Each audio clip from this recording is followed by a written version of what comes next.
committee meeting. Sorry. This meeting is being recorded for our notes. And we have our self-introductions, and we'd like to ask you to make sure your name is listed so that we can go from the participation list and see who is checked in. It's harder to do a round table right this minute as to, okay, everyone, you're next to introduce. So if you could, Laura has just put an example in the meeting notes for chat, so you could see it there as an example. Committee updates and announcements. Is there anything, Laura, do you have any committee updates, or anyone else have any updates for the good of the committee? I can start with one. So one announcement I wanted to make sure that everyone saw that there's a public hearing with the Board of Supervisors on September 1st at 1 p.m. to consider adoption of the 2040 general plan. And I don't know if Kelly, you wanted to say anything else about that, but it's the general plan and the EIR. Yeah, so I just urge anyone who is wanting to provide feedback, public input, to first of all, send your emails directly to clerkoftheboard@ventura.org. And then also you can, on the subtitle, you can put, if you want it read into the meeting, there's on the second page of our agenda is the requirements that you need to do for how many words and so forth. And then you also, if you want to speak on Zoom, that you need to register early to make sure they know that you're wanting to speak. And so I know this is different than normal public comments where there's a big general plan update and everyone comes into the board meeting and you have your 3 minutes. But we're adapting with the pandemic. And so I just urge everyone to register early so that we can get everyone's comments. It's really important. This is a big, important document for the vision of our county for the next 20 years. Thank you for bringing that one up. Yeah. Anyone else? I don't see any hands raised. Go ahead. I'll make another announcement. I think Arnie had planned to join, but he's not here yet. But just giving an update from County Stormwater, the new regional stormwater permit, the tentative draft has been released. I think it was released on Monday and I forget how long the public comment period is. Heather, you probably remember, but it just got released. Yes, I do, because I'm under it. October 23rd is the comment deadline. And there's supposed to be a couple of workshops that they have not yet let us know when those will be between now and then. Yeah. Okay. All right, are there any other updates? If not, we're going to move on to the steering committee update, and that will be EJ. Hey, good morning. Good morning. Yeah, it's great to be here virtually with my head in the clouds too. So we had a steering committee meeting on August 19th and covered a number of topics. I'll just give you a quick rundown.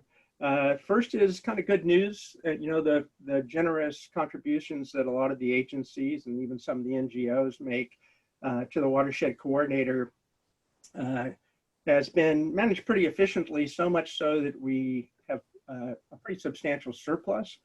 And because of that, the steering committee decided that for the coming fiscal year, we would reduce the contribution amounts by 50%. So I don't know if the invoices have gone out yet or when they'll go out, but when they do, you'll only have to pay 50%, excuse me, of what we paid last year. EJ? Yes. Can I just butt in for 1 second? This is Lynn. Sure. Thank you for doing the report today. You said watershed coordinator position, and I just want to clarify that we're talking about the position that I am filling, the program manager for right. WCDC, not to be confused with the watershed coordinator for the Santa Clara River. Correct. Thank you. Yeah. And free, I'm going kind of on memory here, jotting down a few notes, so I may have made some other errors, so please feel free to jump in.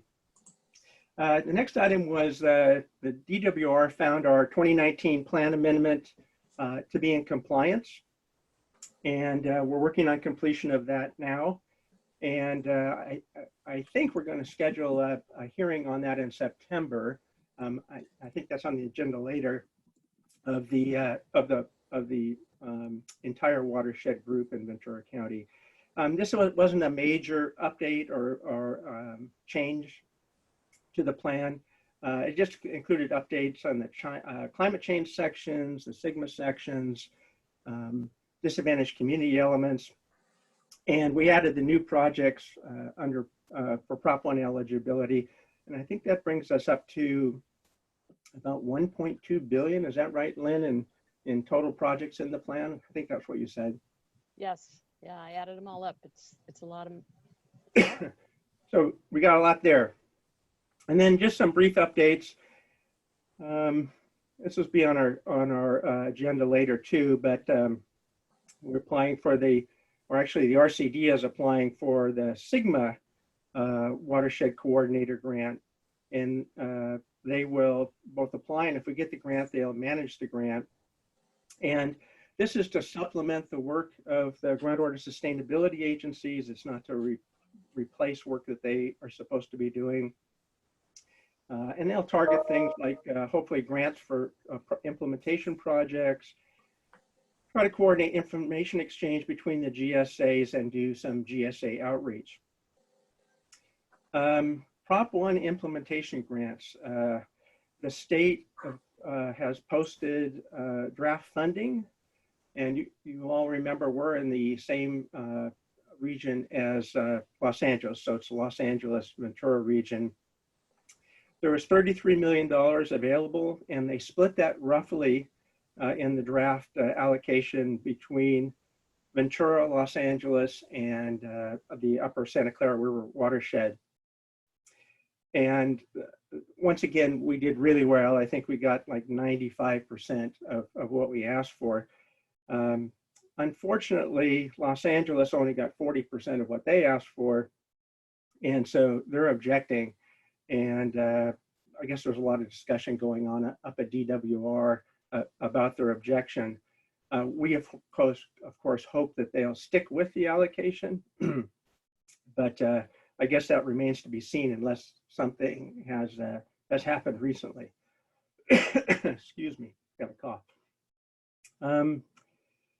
Let's see, the DAC program, the DAC grant program.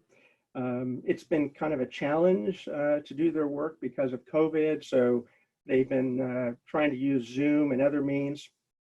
And I think they recently had a Casita Springs Zoom meeting on the 25th, but I haven't heard how that's going.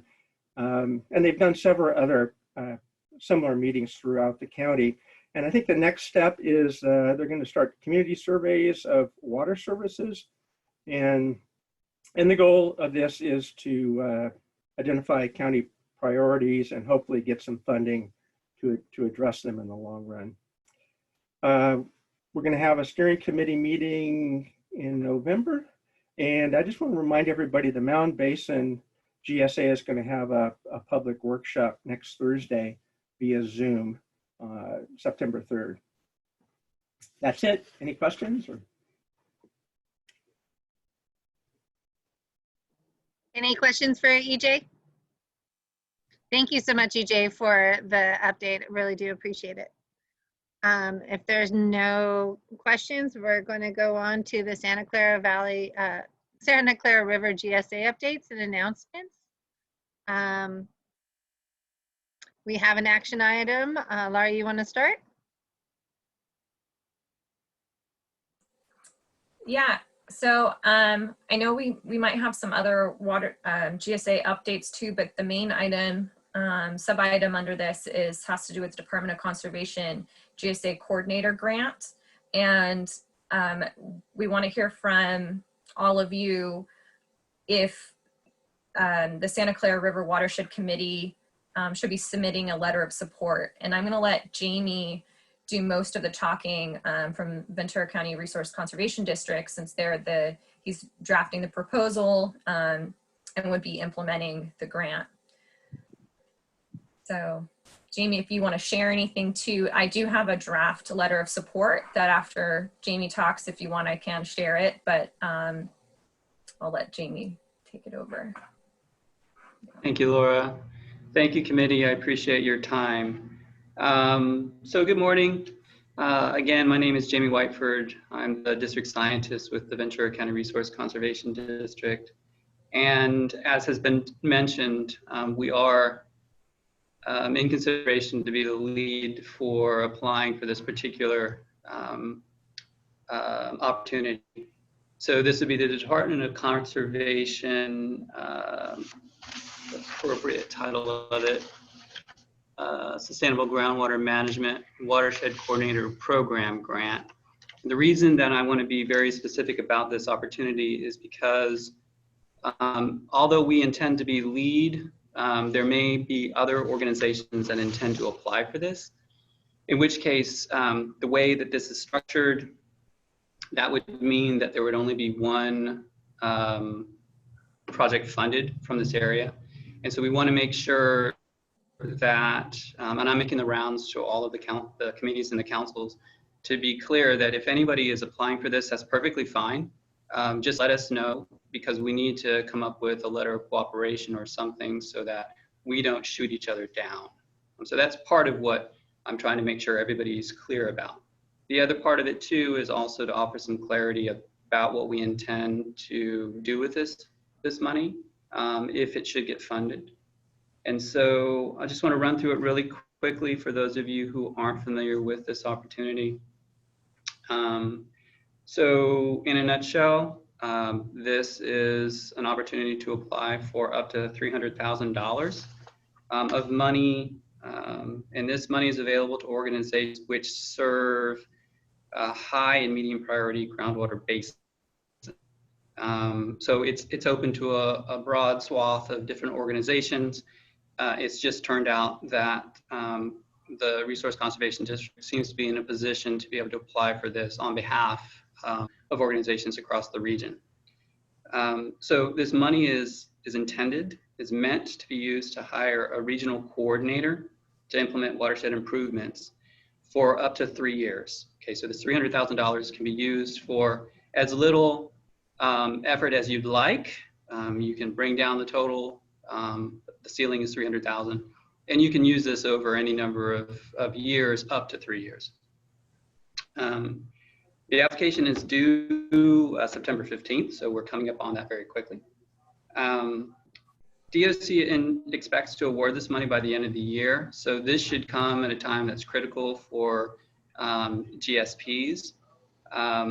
Our intention, after getting feedback from a number of executive directors and GSA and GMA boards, was that this opportunity is probably best utilized in helping the GSAs and GMAs implement their GSPs.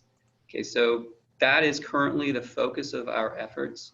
So as EJ indicated earlier, thank you very much, EJ. We would like to use this money to apply for grants to help implement those projects that are in the GSP. We'd like to use this money through the regional coordinator to be able to articulate projects that are in those GSPs in more broadly applicable regional watershed or local watershed management plans or planning documents. And the reason for that is because we want to make sure that we're touching on all of the multi-benefits that these particular projects might be able to provide to the communities, so that they're eligible for a broader array of funding opportunities. So to continue on, the grant's purpose, as stated in the solicitation, is to provide resources to help improve watershed areas and related groundwater sustainability, again, in critically overdrafted and high medium priority basins. There's a broad array of things that these grant monies can be used for, and that's simply because DOC does not want to tell the GSAs what are best for their basins. So DOC is leaving this open to the GSAs or the lead agency applying for this money to tell them what's needed in their area. As I said, already hit on some of those, but activities can include planning and permitting, pursuing funding, implementing projects, things of that nature. Again, our purpose is to help support existing watershed programs and to assist the GSAs in achieving their projects and the GSPs to reach those sustainability goals. So we would like them to work with the GSAs and GMAs to meet their respective sustainability objectives. So at this point, we are looking at applying for about $300,000 to support the coordinator for the full 3 years. Our longer term goal is to then facilitate the transition of that particular individual into the RCD structure. And the reason for that is because pursuit of these sustainability objectives, even beyond just goals, is going to require focus and is going to require more than just 3 years. And so we want to make sure that the relationships, the partnerships, the coalitions that might evolve from this position are sustained over the longer period. So to date, the RCD board has authorized RCD staff, such as myself, to go ahead and take the lead on this. And we've also convened a number of different meetings among stakeholders to try to generate support and also try to generate what specific set of activities should be embodied in that work plan so that we can, better assist the GSAs or GMAs in their priorities. So with that, talk more than I probably should have, but I'll be very happy to take any questions. Jamie? Yes. Jamie, this is Lynn. Can you guys hear me okay? Yes. Okay. Thank you for that. That was great. Great summary of the grant program. I've been working with Jamie on kind of developing some of the elements of the application and the support letters. And I don't think you said it, Jamie, but I just wanted to add that this person would work collaboratively with the watershed coordinators that are in place now and with myself, with the Watersheds Coalition. So it would be a real value added to our local efforts and give us more opportunity to focus in on groundwater as it relates to watershed management. So we'll be supporting the efforts of the person that gets hired. Yes, thank you, Lynn. We're not trying to create some new structure. We're trying to just add capacity to our existing regional and local watershed management coalitions and committees and councils, frankly. This is Kelly Long. There was a question in regards to why the county wasn't going for this grant versus the RDC. Could you explain that? I think that the only reason why there wasn't sufficient capacity on the side of the county to do that, but that was, I think, a determination made by the county. And again, since there didn't seem to be any particular organization or entity to step forward to take advantage of this opportunity that has presented itself, we just sort of said, well, we'll do it. But again, as I stated earlier, if there are other entities that would like to take this on, and by all means, they'd be better suited to it than us. Can I also jump in on that? The RCD has been doing a fantastic job getting grants for different programs across the county. And currently, Jamie and Andy are both coordinators for the Ventura River watershed.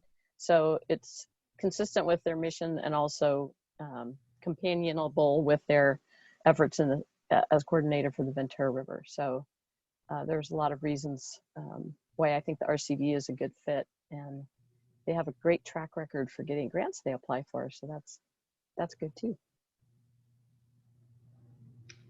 I just We're thought that lucky. was important to have everyone know. So that's why I wanted to make sure it was said. I appreciate that. Yeah, if anybody has any questions, please ask. I'm not going to get my feelings hurt. I may not quite understand what you're asking or whatever, but please ask and I'll give you my response. And and anybody can step in and clarify or whatever. So please don't hold back. It sounds like it's filling a needed gap, though. I mean, it really sounds like there's a gap in that, and there's so much work to be done. So it sounds like it's a good position, and you're going at it the right way with trying to talk to all the other people to make sure that we're all on the same page. I think it's a wise decision. Appreciate that, Heather. This is, $300,000 really is just baby steps towards getting us to where we need to be. But they're very important baby steps because we're hopeful that we'll be able to implement the nuts and bolts of being able to, again, carry forward the projects and the game plan of achieving basis sustainability, not just in the Santa Clara River watershed, of course, but for our region. So we've engaged with GSAs and GMAs throughout the county. And in fact, I've had conversations with Rick, and Rick's actually, for Goots with the Santa Clara River, has gone to bat with us to take this in front of their board. So we intend to include Upper Santa Clara in this effort as well. Yeah, that's right, Jamie. We're on board with it too. And as Heather said, I think it does fill a need. So keep up the good work. Well, and Jamie, I'm seeing on the notes that there's a question of what are a few of the top projects that Sigma wants to do for the Santa Clara River? Well, one of the things that I've been involved in with Laura is the invasive weed task force. And so I'd really like to be able to look at projects that include Arundo in the Santa Clara River, see if we can move that particular Arundo-free campaign forward, come up with an actual implementation strategy that makes sense, implement some of the basic nuts and bolts for that approach that we've been discussing in the invasive weed task force.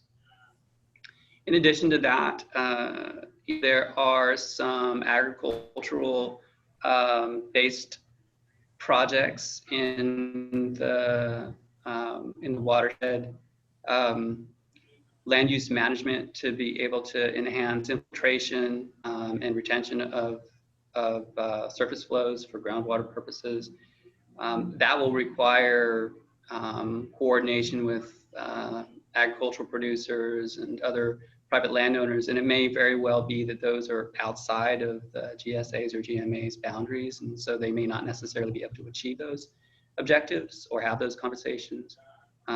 If those are of value to the GSAs or GMAs, and those are the kinds of things that we could also pursue.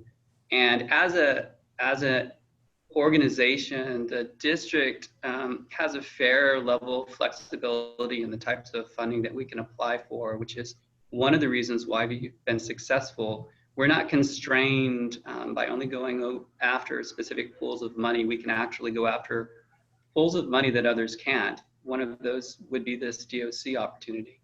So that speaks to why we've had some success, because we simply have access to more funding pools than other agencies might have. And so that means we can build partnerships and we can build coalitions and then go after perhaps untraditional funding sources for these types of projects that the GSAs or GMAs might be interested in pursuing. Okay, thank you very much. So if anyone has any questions for Jamie, you can always email him separately or give him a call. Yeah, absolutely. About this. Appreciate that. The roundtable on the GSAs. Is there anyone from Mound? Are we gonna, Or do you want an action on this? yeah, I guess, the deadline, Jamie's asked that he receive letters of support by September 11th, with the deadline to application September 15th. So one thing that was talked about at the WCBC steering committee was supplying a letter of support. And I know our steering committee members at that meeting felt they wanted to hear from their individual watershed committees first, to see if they supported it. So that's something, one reason why I definitely wanted to bring this to all of you is to see what your, take your temperature on this and see what your interest is in supplying a letter of support. I have a drafted letter. I don't know if it's useful to share it on the screen right now, but usually those drafted letters do go to the co-chairs for review and consideration and signature. But I think that they would benefit from hearing if members of this this meeting and of our committee are in support of it, of this grant application. And I know the things that we are emphasizing that are a benefit to the Santa Clara River watershed are some of what Jamie's mentioned, but the main things that I was focusing on for our support letter are definitely the ability for the Sigma coordinator to pursue grant opportunities and funding opportunities for projects that benefit the GSAs that are GSP identified projects. So that would also include probably some of the Arundel Free Task Force projects as well, as Jamie mentioned, where there's that overlap. And also some additional enhanced coordination with disadvantaged communities that we feel the Sigma coordinator could do. As well as, I think there was something else too that we wanted to emphasize.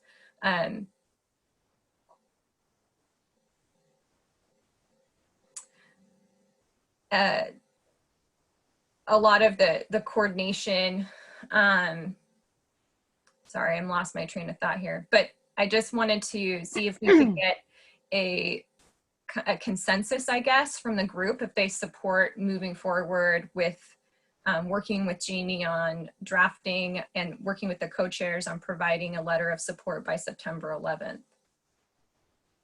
Sorry, I don't mean to interrupt. Laura, I think maybe through our crafting of the letter, we were talking about updates to the watershed management plans and planning documents. Right.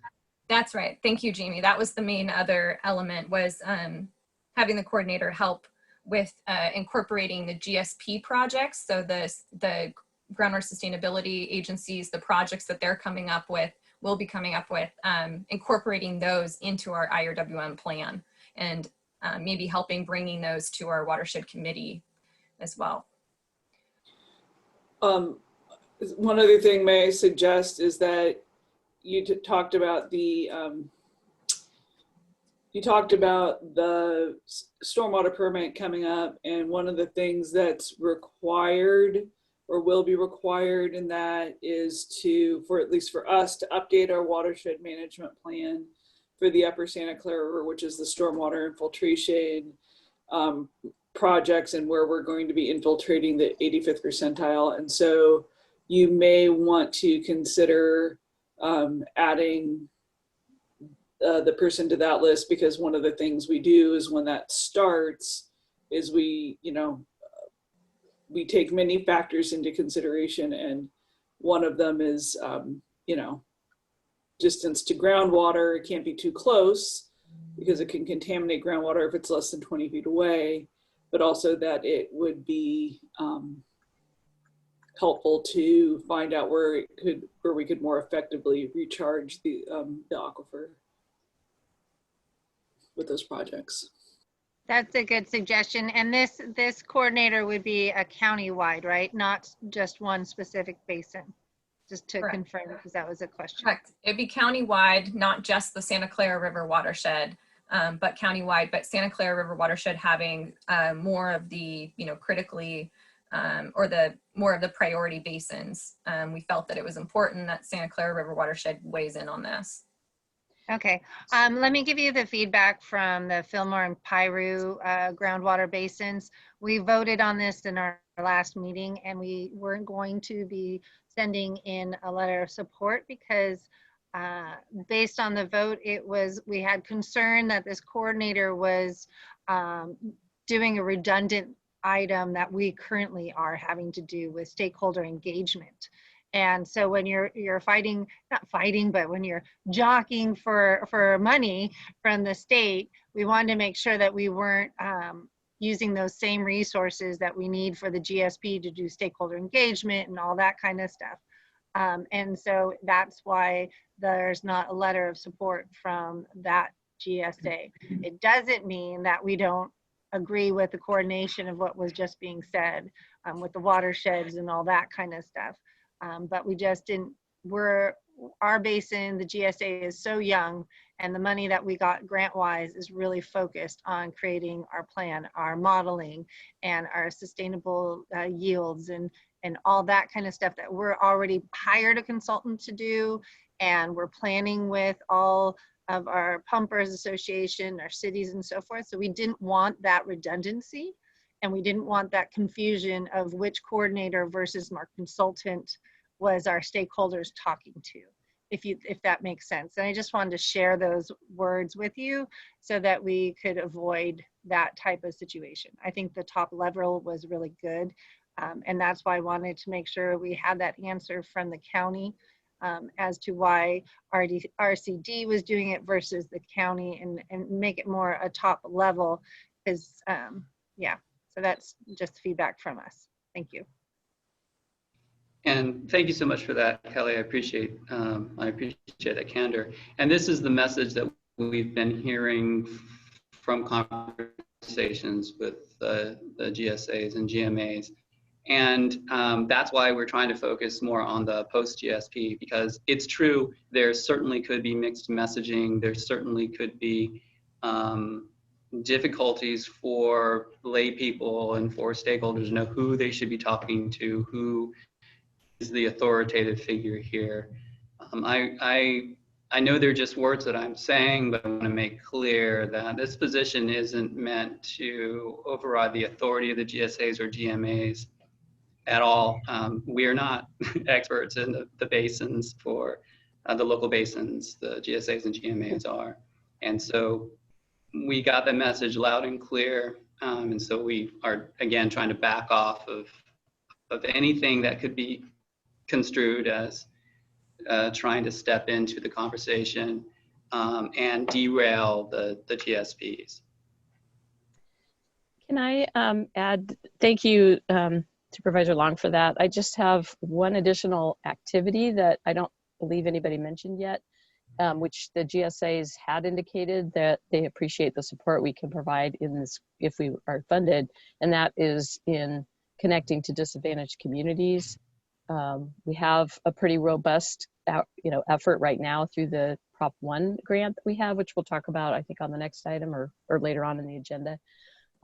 But some of the GSAs have approached us and said that they appreciated the help that we are able to provide in giving them access to this program.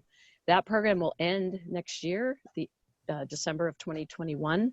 And when that ends, I think there will be a real need for activities from some other avenue to reach out and achieve the goals of the state, human right to water, and also serving underserved communities. So that will be another aspect of this person's work in collaboration with the GSAs, not to overstep their own efforts, but if they request help.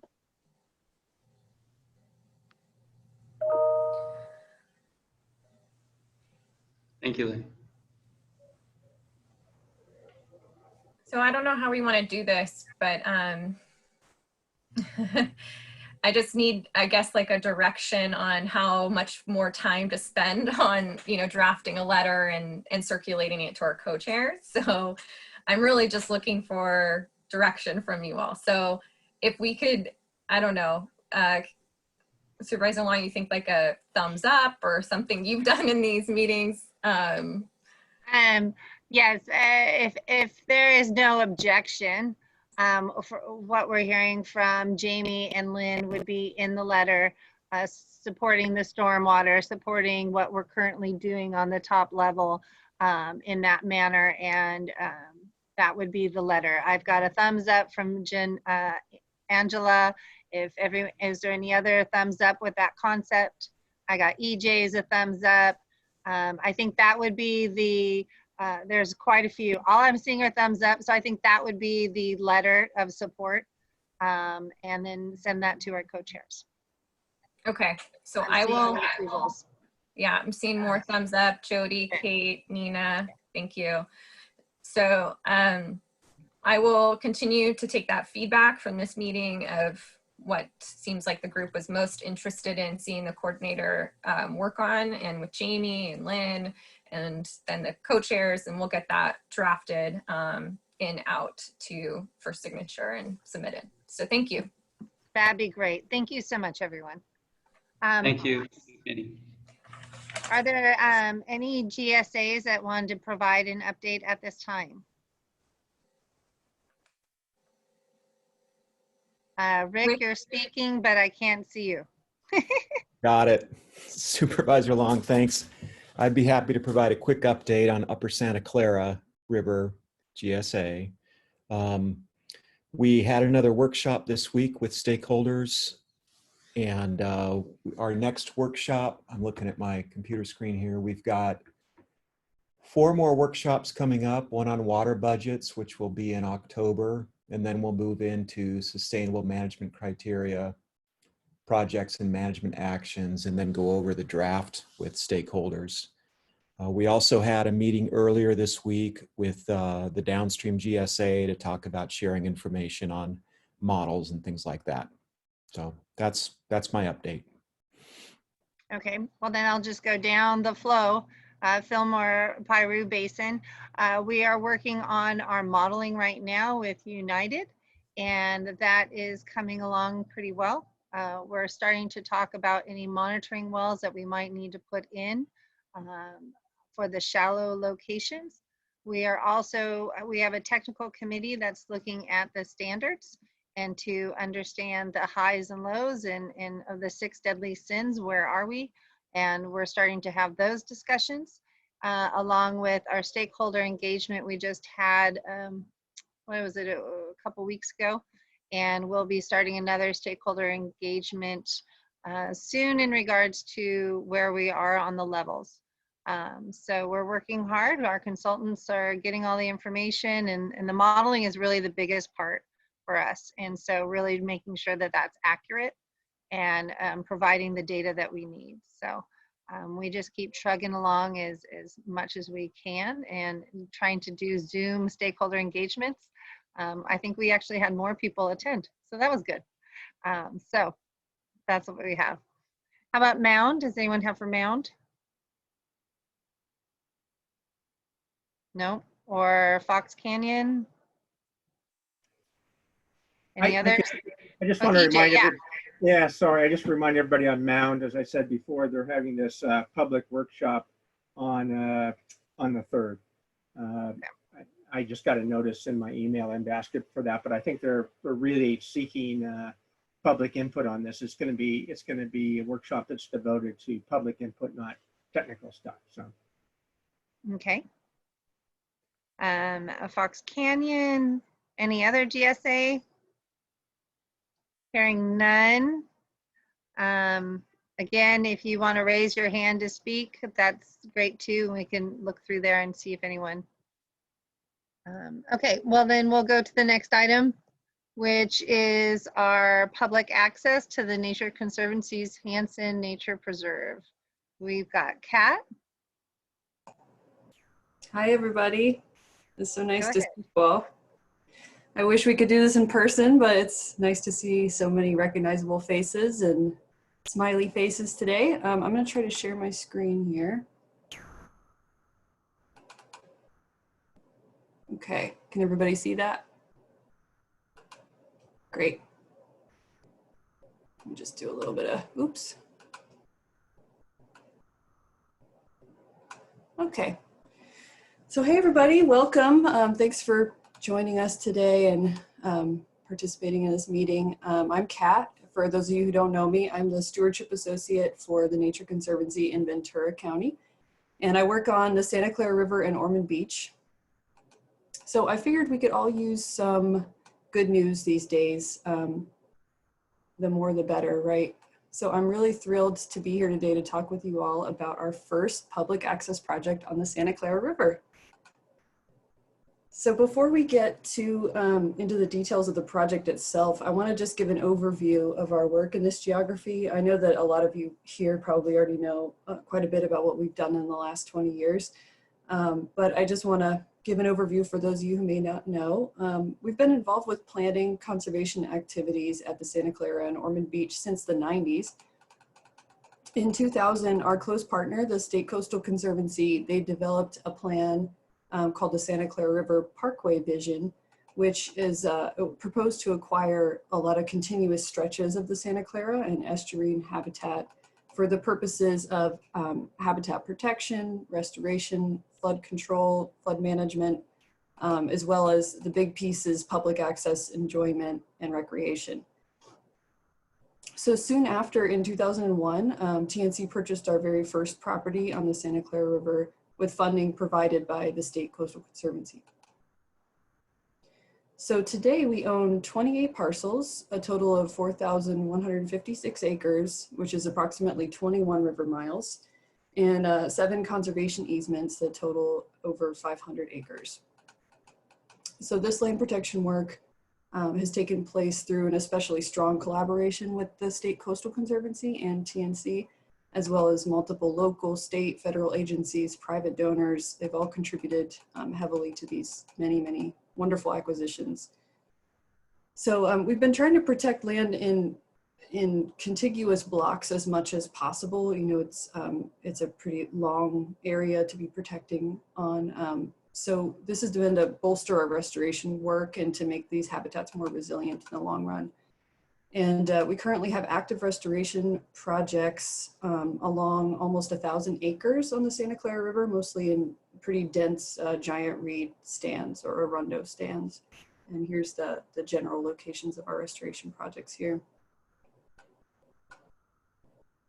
So not only have we been protecting and restoring habitats, we've been protecting vital agricultural lands. We've been working on groundwater sustainability, providing non-structural flood protection, reducing fire fuel loads and hopefully fire fuel frequency in the Santa Clara, working to ensure that wildlife can move across the landscape, as well as providing public access, educational opportunities, and many other things. We've just been super busy in the last 20 years. So nowhere has this been more true than at our Hanson Villanueva property. Right here. This property is about 1,000 acres and is located in unincorporated Ventura County, approximately 1.1 miles or so southwest of Santa Paula. And with the help of the Coastal Conservancy, we purchased around 1,000 acres of riparian and upland habitat at this site in 2004. And we began restoration projects in about 2009.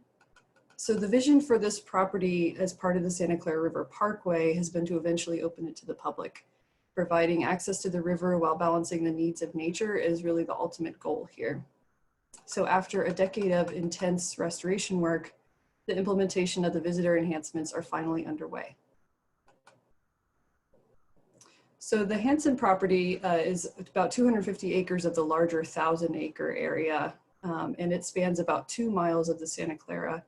And it was historically mined for sand and gravel from post-World War II through the early 90s. You can kind of see here in this image some of the gravel and sand mining operations on the more upland terraces there. It's from the aerial from the 80s, I think.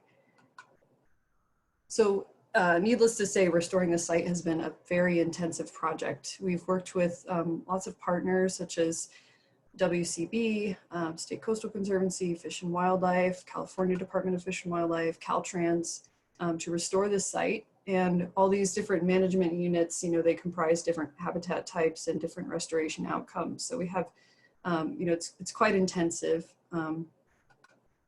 This work has involved hundreds of acres of giant reed removal and treatment, as well as seeding and planting of native vegetation.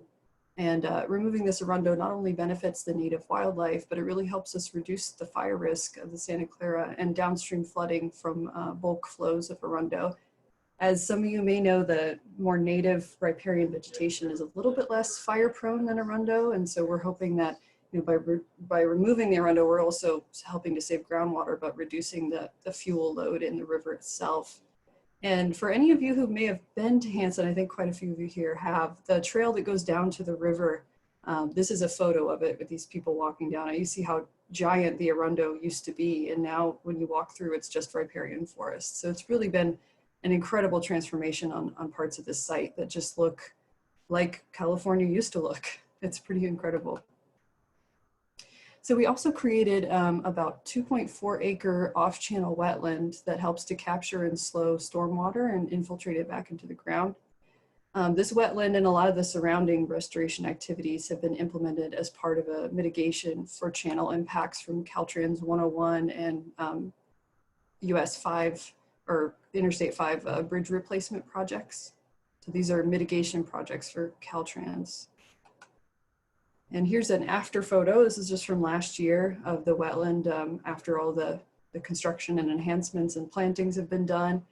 And it's seasonal, so it's not always wetted, but there's been just such a diversity of waterfowl and wildlife in this wetland since its creation in 2016. And this wetland can capture an estimated 28 acre feet, providing flood protection to downstream communities and the neighboring communities. So the evidence of the success of this project, we feel can really be found in the flourishing wildlife in these restored riparian forests and upland habitats. We support several state and federally listed species, including leaf-spells vireo, southwestern willow flycatcher, western yellow-billed cuckoo. The river channel also is habitat for steelhead trout, southwestern pond turtles, you name it. And here's just a couple of wildlife camera photos from 2019 that show you just the real abundance of wildlife. This is on one of our main trails too. So we got badgers, we have pretty big litters of baby bobcats there. So the Santa Clara River and its tributaries, I don't need to tell you all this, you all probably know, but we're surrounded by increasing urbanization, and it bears down on the river quite substantially. And 95% of Southern California's rivers and wetland habitats have been lost to development. So this is one of the last rivers in Southern California that remains relatively natural. Other major rivers have been reduced from lush flowing rivers to largely concrete channels with little wildlife habitat. So we really can't afford to lose any more habitat for these species that have few other places to go. So the vision for the Hansen property as part of the Santa Clara River Parkway has been to eventually open to the public. We want to provide access while balancing the needs of nature. And so I would love to, since we can't meet on the river today, unfortunately, I thought we could bring the river to you. So I'm going to try and see if this video works, and I hope you all enjoy it. It's about a minute or so. Let me try to play it here.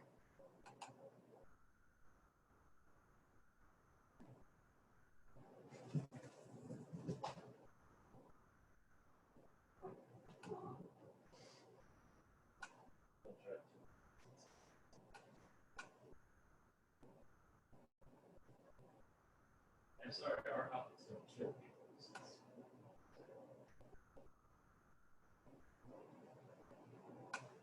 Switches on the device.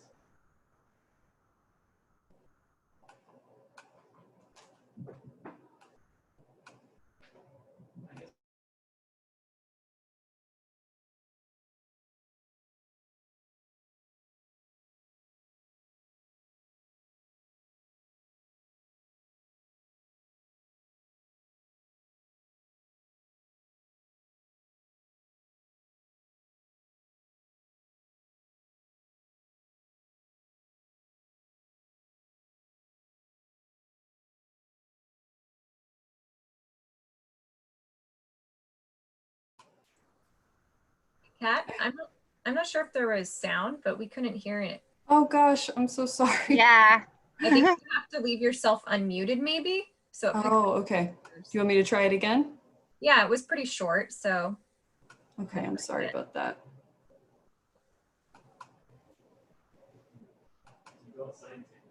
Oh gosh.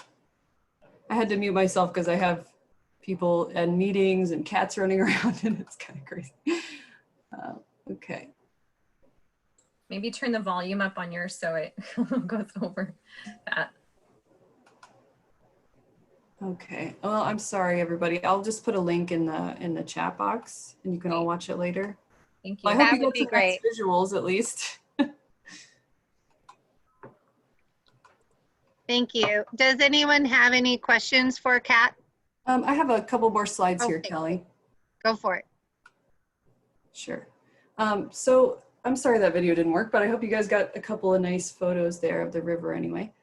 So we've learned a lot of things in the past 20 years working on this river. A couple of those lessons that we've learned are that teachers and a lot of other community partners, they want a place to bring students to the river. Many local school children have never been to or even know that the Santa Clara River exists.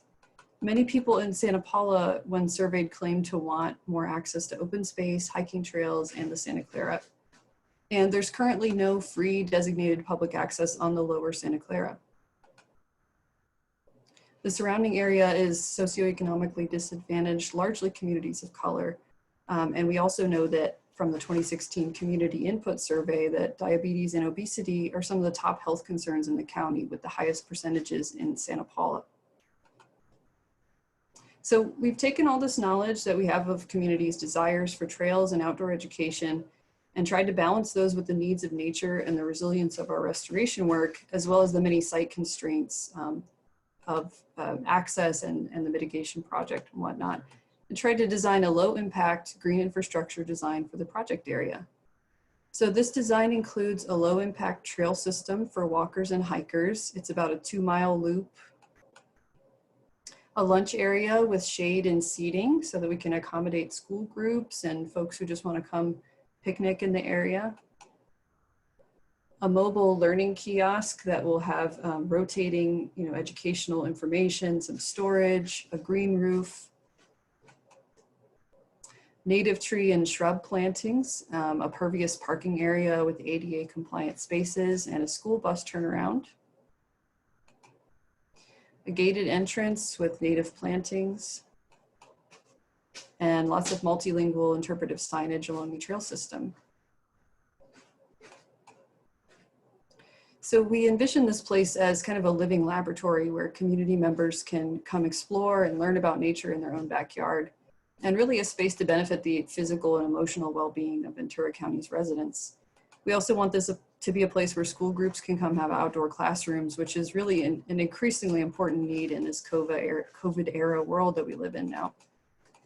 So we really want to provide a place for communities to come gather, view wildlife, hike, and connect to the Santa Clara, and hopefully inspire the next generation of stewards.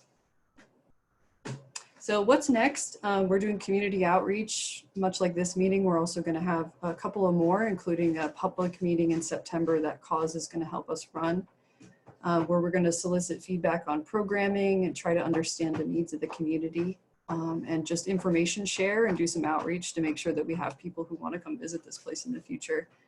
We're starting construction this year and hopefully opening in 2022, but we're doing all this right now, in pretty extreme circumstances. So that's our timeline, but we anticipate, it's unprecedented times. So I'll just put that plug in there. I know we're all living through the COVID era right now. So we'd love if everyone could get involved. I'm going to insert a website link here into the chat box because we'd love it if you could visit our website, sign up for an email list so that you can be invited to the future community meetings we're going to have and other events, and to let you know about the grand opening. And to visit the preserve once it's open, please come visit. And we're going to stay tuned for volunteer opportunities because there will be those. We're going to be looking for, stewards and docents and all kinds of stuff. We're also going to have guided hikes and things like that. So thank you all so much for letting me talk today, and I welcome any questions anyone has. I have a question. Yeah, Sean. So thanks for the presentation, Kat, and it truly is an amazing site. I can't wait to get out there again myself. So I want to hear a little bit more about how you envision the public access working, and the point of my question is I'm wondering if it'll be fully open access or if you intend on having scheduled access that is docent led, for example. And part of why I ask is this comes up in conversation a lot around the watershed, and I know up in Ojai too. And I know there's a balance between being able to maintain a site and ensuring that it doesn't get damaged, and controlling the use to try and mitigate that outcome. But what I worry about is for our disadvantaged communities, if they have to go to a website and figure out when it's open, if they have to make an appointment to come see it, if they have to go with a docent, those might become further barriers to access, or disincentivize or somehow inadvertently limit their access. So I'm wondering how you're balancing all those concerns and what your approach is going to be. Sure. No, that's a great question. And we totally agree. And that's why it's going to be publicly accessible. We're not going to, it's not going to be docent led. So it will be open. We'll have operable hours, probably dawn to dusk. I think that the way that this site may be a little bit different is that we're going to have a more adaptive approach, meaning that we're going to be monitoring birds, and we're going to try to understand impacts. And so, I'm not going to sit here and say that in the future there might not be a time where we have to close during breeding season or something like that. But as it stands right now, we're planning on having operable hours every day of the year. So yeah, it's going to be open to the public and free. Fantastic. Great. Any other questions? Go ahead, Laura. I have a question, something that came up, I think, at a previous meeting, or I think when we were talking about the McGrath State Beach, and there was a comment from another member of the committee asking, when it comes to hiring, if there's an opportunity, will you be focusing on maybe hiring people of the local community, in particular, maybe Santa Paula and people of color? And is that something that you could prioritize for the docents and other stewards? Yeah, that's a really good point. And I think that's something that we would absolutely love to do, especially because if it's someone who already is familiar with the geography and lives in this area and has some history with the river, that's definitely ideal. And we also really would like multilingual naturalist hikes in the future, kind of like what Santa Monica Mountains does. So I think that would be a really great opportunity to get some more buy-in from different members of the community.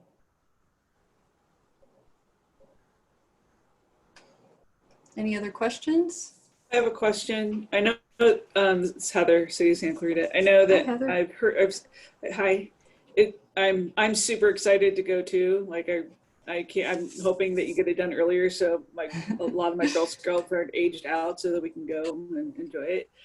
But I'd like to know too, are you planning on doing more focused things? I know like Ojai Valley Land Conservancy, and one of the things they did, with like preschoolers, they did acorn collection, and they had some more hands-on workshop with kids to teach them about STEM and STEAM and things of that nature, so that there's educational opportunities, especially in these areas where there's just not a lot of, I just struggle to find STEM and STEAM based activities for my girls to do. And I'm always trying to recreate them and trying to, I feel like I'm just like heavy lifting everything. There's nothing easy packaged, ready to go for me to just have them enjoy and interact. I've got to like build from the bottom up. So is that part, I would just like encourage you to involve that process either with 4-H or Girl Scouts or Boy Scouts or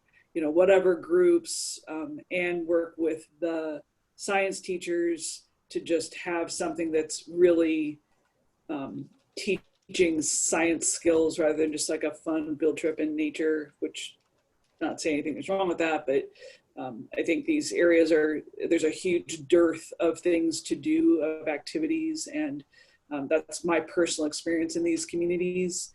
And so I would really appreciate it if there was in the programming, you thought about those kinds of things as well.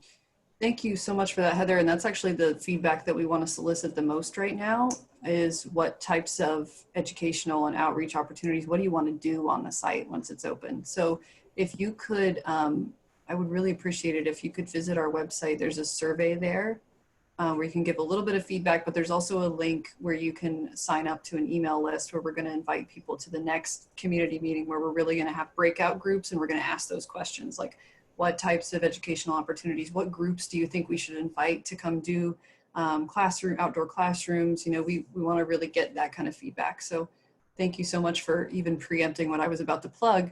So the next thing I want to just mention briefly here is that I put a link to our website in the chat box, and that's where you can find the video whose unfortunately the sound didn't work. So I'm sorry about that, but you can view the video there. You can sign up for our email list. You can take a survey, and just that's also where we're going to keep updates about when we're opening and other things that are happening. So please visit that. And yeah, any other questions or anything, or should we move on? I wanted to say something. I also wanted to read Nina Danza put in a comment that I think she'd appreciate being read, that she just wanted to say thank you so much to TNC. It's a long time coming and needed in this area for the people who live there. So thank you. And thank you also for myself for the presentation. This was fantastic. And I think that one thing that I just wanted to emphasize that was talked about from Heather and you is the need for having educational organizations involved and the schools involved and really soliciting their feedback, and also not just their survey input right now, but how do you intend to maybe, you know, share all of the input you get back out with educators? Because it sounds like it's really going to be up to those educators, those outdoor education organizations, those clubs, for them to develop the curriculum. It doesn't sound like that's actually part of your project scope. So you need to share that information back out to them about what the community is asking for. And then how do you capture whatever they develop so that it can be shared more broadly? I was imagining having, and whether it's a website or something that is affiliated with the property that just has a list of all of the organizations, education organizations that do provide activities that, you know, happen at the Hanson property, and how to engage with them, or curriculum that they have developed that then could be taken from it, you know, anybody could access, like Heather's saying for her Girl Scout troop. But I think that it seems like that connection is needed definitely for this to work. Yes, absolutely. Thank you, Laura, for saying that. And I see that Kate from Ventura Land Trust mentioned all the great educational efforts that they're doing with, I think, Once Upon a Watershed and some others. I'm sure Kate could speak more to it, but I think that that's exactly what we're looking for, because TNC is not going to be doing all the programming. We're really going to be looking to our community partners to kind of help us engage the right people and bring educational opportunities to this site. So please stay in tune with us. Please come to the meetings and provide this kind of feedback, and we can try to find ways to work together in the future as a community. So thank you for saying that, Laura. I appreciate it.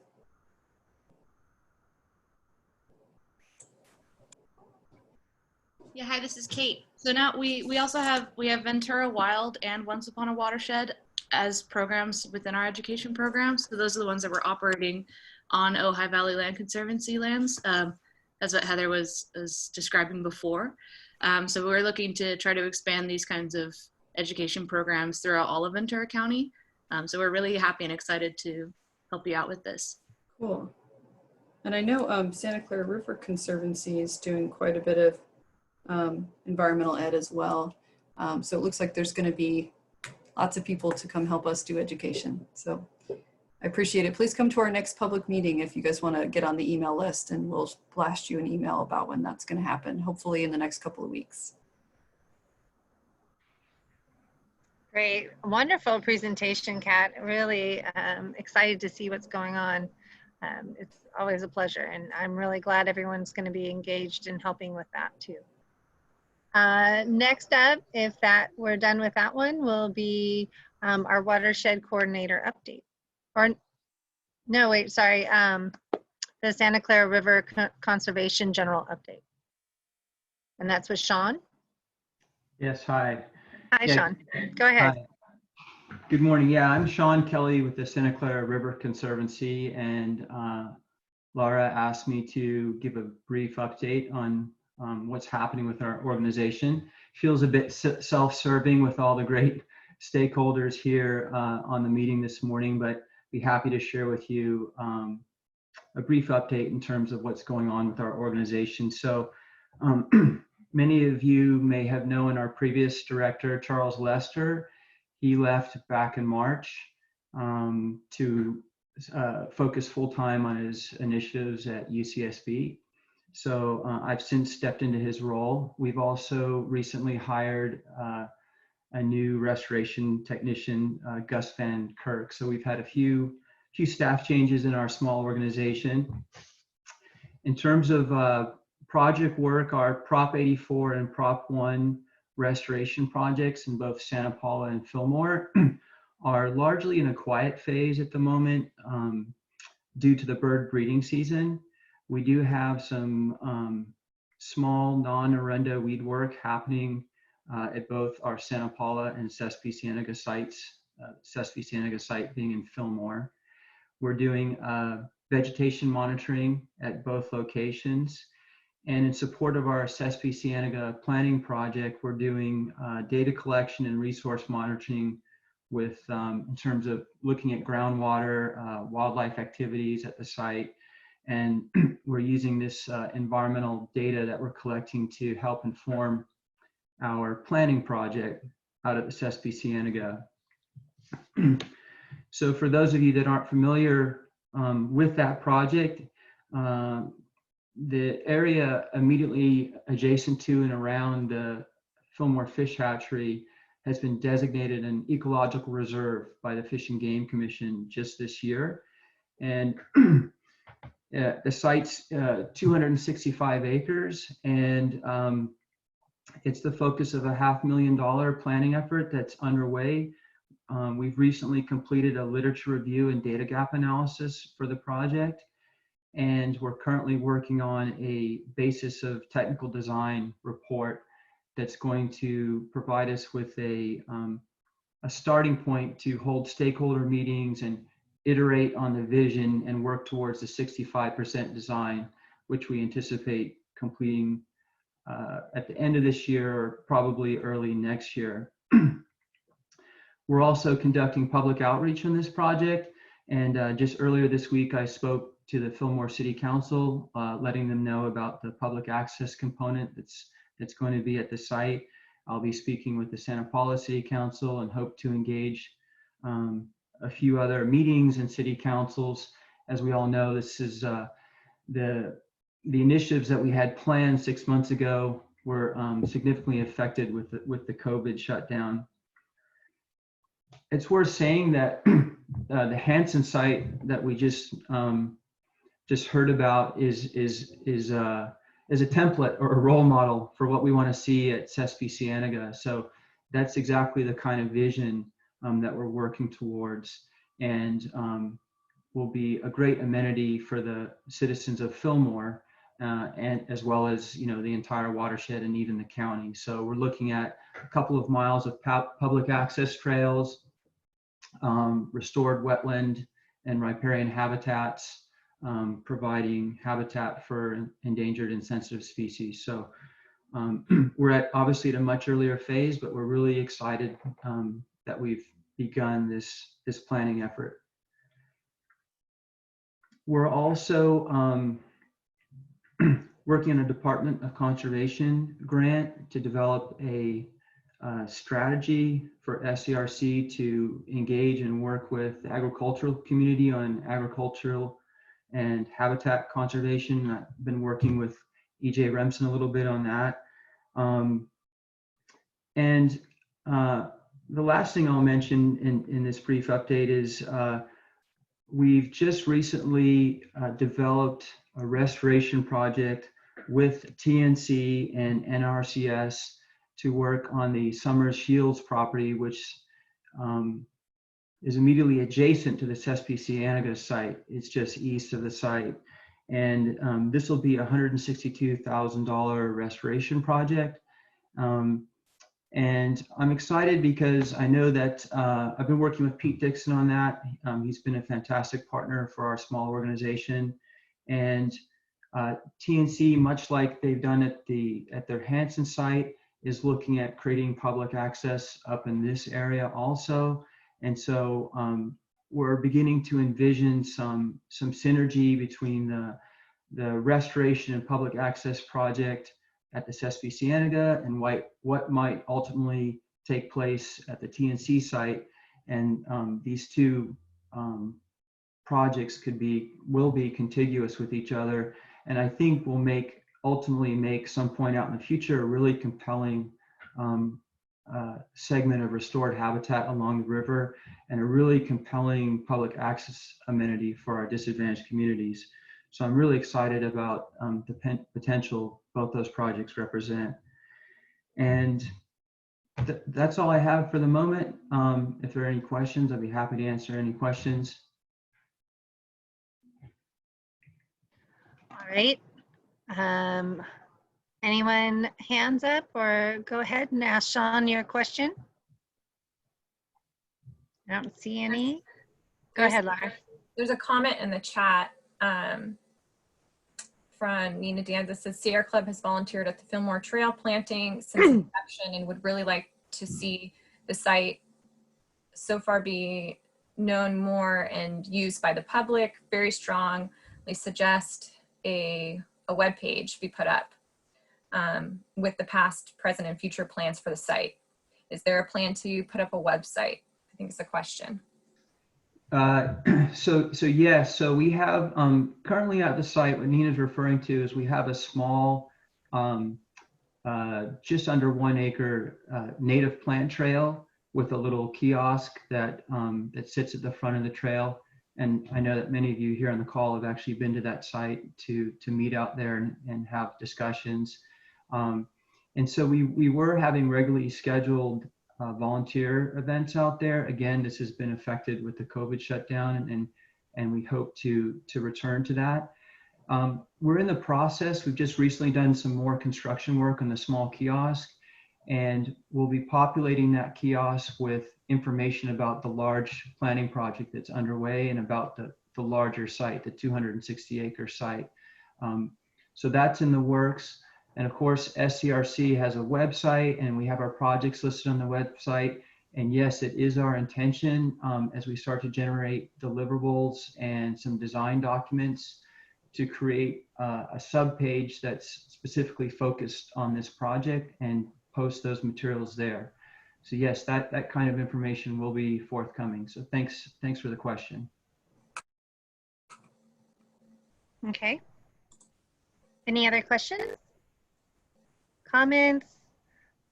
Great things again going on in the Santa Clara River. Laura, anything else that we need to mention on this one? No, I don't think so. I just want to say thank you, Sean. That was a great overview. There's so much going on in the watershed, and it's really exciting to hear at this meeting some of the future plans, and is really inspiring. So I look forward to visiting both sites. All right, thank you. Okay, next up is the Watershed Coordinator update. Okay, I'm just All you, Laura. okay, pulling this up. So I just wanted to let you all know that we are obviously in the new fiscal year 2020-2021. And one thing that I do every year as Watershed Coordinator is develop a work plan. And it doesn't change all that much from year to year, but there were some changes that I wanted to suggest for this year that, and it's through till next June, through the end of June, and share that with you all. as I work to finalize it. So it's still in draft form, and I have posted it on the website. So I'll put a link to that in the chat as well, so that you can see it, the Word document, and send me any feedback you have. And I just wanted to, a lot of the changes, I guess I don't have this in track changes really showing right now. Let me see if I can change that, because I did want to highlight some of the more substantial things. Oh, here we go. Okay, so that should work. So just a reminder, the watershed coordinator position is not full-time. It is a kind of part-time position. Around 60% of my time is spent on this watershed coordinator position. And I wanted to just highlight some of the main differences for this year, or goals that I have set. One is, oh, this is the wrong, I'm gonna start from the top. Here we go. So in terms of meetings over this next year, I think we'll probably be sticking to about every other month. And I have a couple proposed meeting dates for the next few meetings. I wanted to make sure that you guys see and can give feedback on or put on your calendars. One thing for the meetings in this coming year is a suggestion actually that Lynn had, is that she saw from the GLAC region, is I wanted to suggest that we start spotlighting IRWM funded projects. So some of our past funded projects at some of our meetings, we haven't really had updates on them or presentations on them. And I really think that this would be a way to highlight our successes and really celebrate them. So I have a list I'm going to share in a minute, 2 of those projects, but I'll probably start reaching out to those of you who have IRWM funded projects from some of our past propositions like Prop 84, and start asking if you could put together a presentation, and I'll develop a template. So they'll all be the same, at least following a similar template, and it could be something that we also could highlight on our website and can be shared out with other partners. So maybe just one presentation, of course, a meeting. It shouldn't be something that takes up too much of our time. And then also one thing that I think has been on my list for a while is interested in migrating our website. This is more internally, to a WordPress website, so it's more easy to manage on the back end, and also improving the content of the website. We've talked about having a library of documents, reports, and existing studies on the Santa Clara River website, and it has not happened. There is, though, I want to make sure you all know, there is a library of documents available on WCVC's website. So often we've just linked to that. And also stakeholders can always email me and request documents, which we have, I can send them. So I'm hoping to improve the website functionality. And I would definitely, when come time to working on the website, would like some feedback from you all on what would be the most useful, what kind of elements you'd like to see there. We, definitely would like to include, I think, a list of all the partners and members and links to their websites as well. Right now, I think our website is just a little bit challenging to navigate, to find some of the agendas and meeting presentations, and I want to make them more searchable as well. Moving on, some of the other things, Lynn might want to talk about this more during her update, but WCVC has been working on a new web portal to display all of our projects, I think both our completed or funded projects, as well as the proposed projects in the IRWM plan. And as Lynn continues to work on that, I'm going to be assisting in integrating our existing projects and our plan into that web portal, and making sure that it includes, we can get it, populated with those projects, and testing the portal and so forth. So working with Lynn on that. Also reviewing the IRWM plan. So we did update the plan. It has been sent out a couple times at least, I know, to get all of your feedback, and Lynn's received some revisions. So I'll be helping going through those revisions and just making those final updates, as well as looking over the Santa Clara River section for some of the just updates to that section as well. Also just continuing, if you see in here, looking for grants, sending out information about them, looking for opportunities to continue to fund my work as the coordinator. There haven't been a lot of coordination grants. We talked about the Sigma coordinator grant today, and I think that'll be a real complement to this work. And then of course, administration for the Watershed Committee, that's another task on my list. And then the Disadvantaged Community Involvement Program. So continuing to serve as one of the task force members representing our region, and working with the task force as we move into the needs assessment phase of that. So I'll put a link to this. I did post it onto our website under this meeting with the agenda as a document. So I'll put a link to that in the chat. And I am looking for all of your feedback.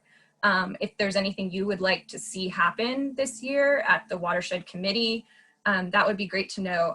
I know I've talked to a couple of you, and there was a suggestion for maybe having some more focused meetings.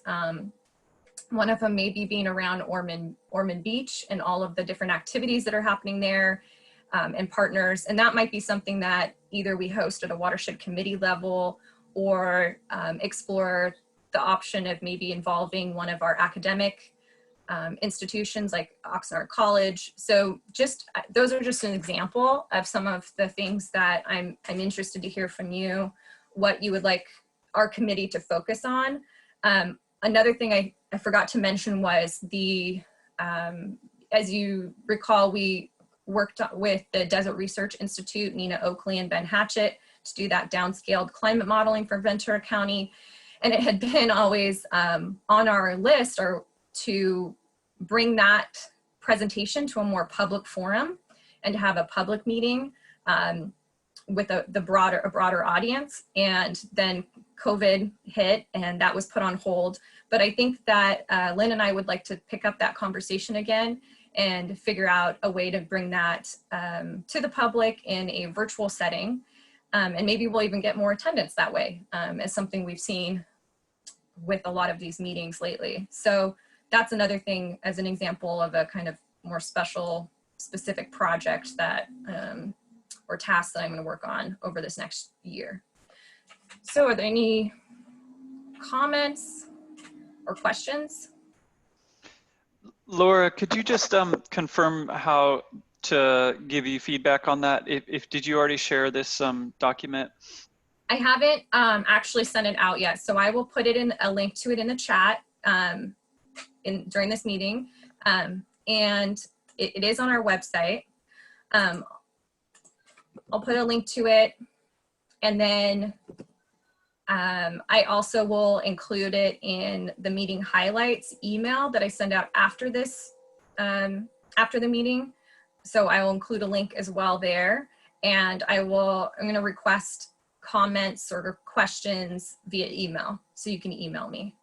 Okay, great. Thanks so much for bringing up the idea of having those focused workshops and meetings. I think we'd really be interested in that. So I'll jot down some more details as we can regarding the Ormond Beach idea. Thanks.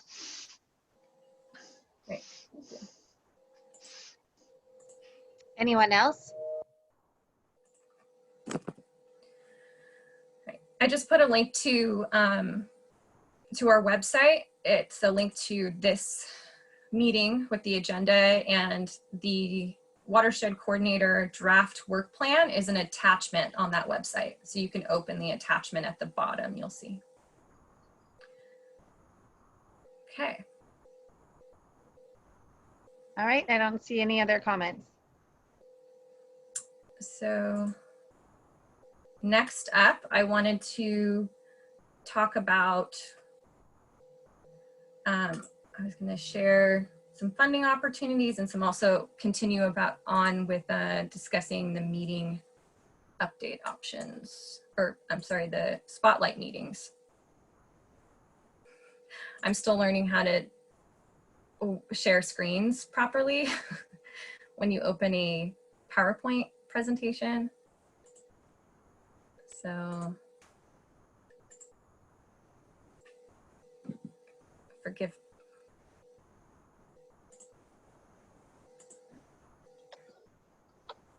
I thought I could share PowerPoint and then enter presentation mode for anybody who's done this.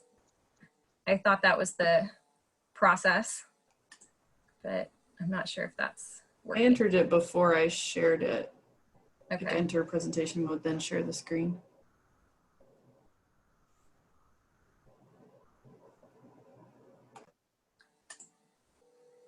But when you do that, all I'm seeing is the presentation. So I don't know how to get back to Zoom. I could minimize the window and then open up the Zoom chat and move it to the side. Okay, well, I might just share it in a editor view. You guys will have to bear with me right now because I've done it before and I apparently forgot or am having a little more trouble than I expected.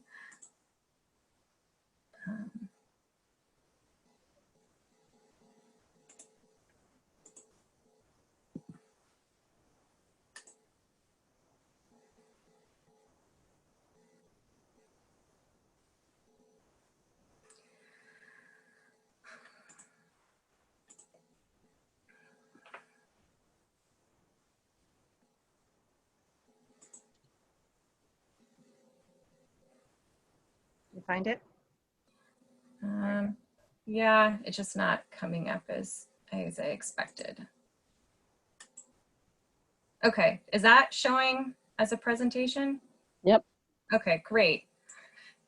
Thank you for being patient. So this is just a list of the projects I wanted to show that have been funded for our watershed and also include some regional projects. The kind of more highlighted orangish tan color are projects that are completed. So probably start with those. So if you're on this list and one of your projects, I'll be contacting you and trying to see if we can get some of these scheduled on a calendar for future meetings. And then for tentative dates, I'm just looking forward for the next few meetings. I wanted to propose that we meet in 2 months from now on the 4th Thursday, like we normally do, which would be October 22nd. And then we usually combined November and December and do a split meeting in between those two because the 4th Thursday falls around Thanksgiving and Christmas. So I proposed meeting December 10th. I don't believe Ventura River Watershed has a meeting that morning, but I don't know if Jamie, you're still on, but if you plan to have a meeting that time, let me know. And then if we would wait until February, the end of February to have the following meeting. So just looking out for the next 3 months. If you guys have any feedback on that, let me know. Laura, the only thing I would say is, and it's super duper unknown at this point what's going to happen, but the December 10th is a regional board hearing day that could be either a workshop or an adoption hearing. So, I mean, it's not everybody, but it would affect, you know, the government staff. Okay, So, thanks for letting me know, reminding me that, Heather. Okay.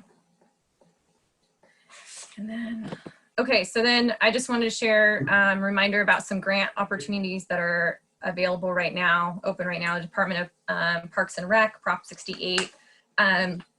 We'll be having multiple rounds of funding. The first round of funding applications due December 14th. I think this is a great opportunity for funding some of our parks that maybe weren't applicable for, or we didn't include in IRWM funding. So please look at that if you haven't already. And then also Ocean Protection Council, Prop 68, funding opportunity. The solicitation is open right now for projects. And I know that on their list of possible funded project types was community capacity building, technical assistance and planning, project site assessment, preliminary design, project final design and permitting, construction, monitoring, and adaptive management. There was a webinar in a couple weeks ago, and I think the video is posted on the website there too as well, and the link, and that application is coming up soon. And then if there's anybody else, you know, if there are any other grants that you all know of that are open right now, or that I haven't shared, it'd be a great chance to go ahead and speak up and share those, or put a link in the chat for everybody as well.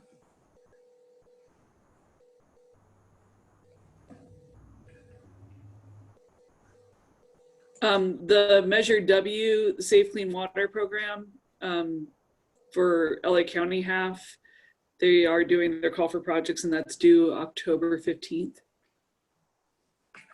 Great.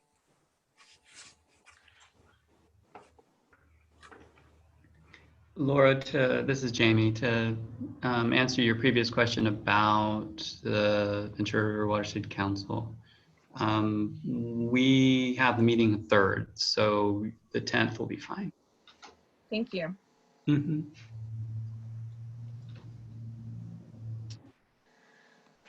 Okay, well, that covers my update. Lynn and I were going to, I think, share more about the disadvantaged community program as well. So I'll stop sharing this for now. All right, thank you very much. And also just a reminder for the any other feedback, please just email Laura and she'll implement that into the workforce plan. Yeah, and I do want to finalize that in probably the next 2 weeks. And I'll definitely make a notice of including it in an email out to the group of the final work plan posted before our next meeting. Okay, great. All right, so then the next is our WCVC program update. So Lynn and Laura. And thank you. Also, we'll just combine I think it was item 6, disadvantaged community, with this one. Is that what you were thinking, Laura? Okay.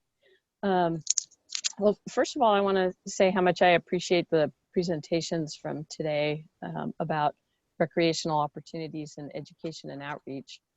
That's actually something that we're very interested in as part of the disadvantaged community involvement process, and providing more opportunities and access. So the Hanson property that's going to be available in a couple of years fits right into that goal. And I think we need to help publicize that and connect those together. So Kat, thank you so much for that presentation. That was great. And also Sean, thank you.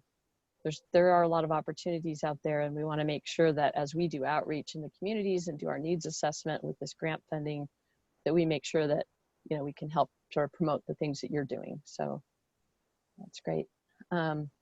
Laura mentioned that we had a workshop in Casita Springs. It was our virtual workshop as part of this grant program.